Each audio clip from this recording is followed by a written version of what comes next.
嗨，大家好！今天我们要看的小书是《Learn with Nature Alphabet》，但这次我们不用念的，而是用唱的哦。请大家把脑子里的音乐调到2只老虎的背景模式。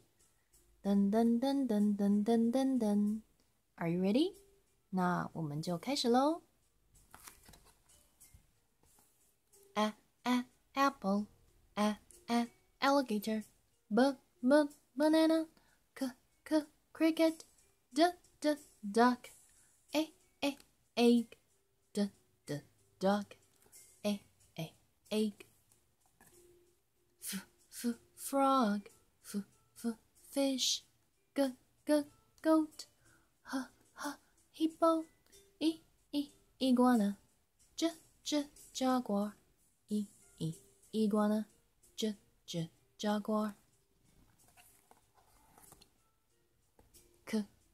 kitten, kangaroo, leaf, mice, nut,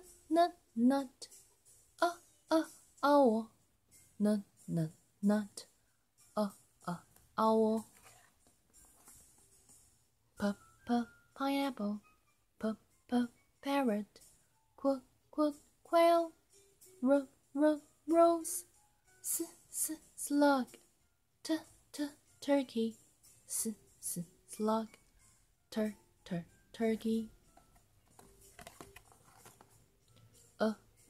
urchin, violet, water, fox, yak, zebra, yak, violet. The end.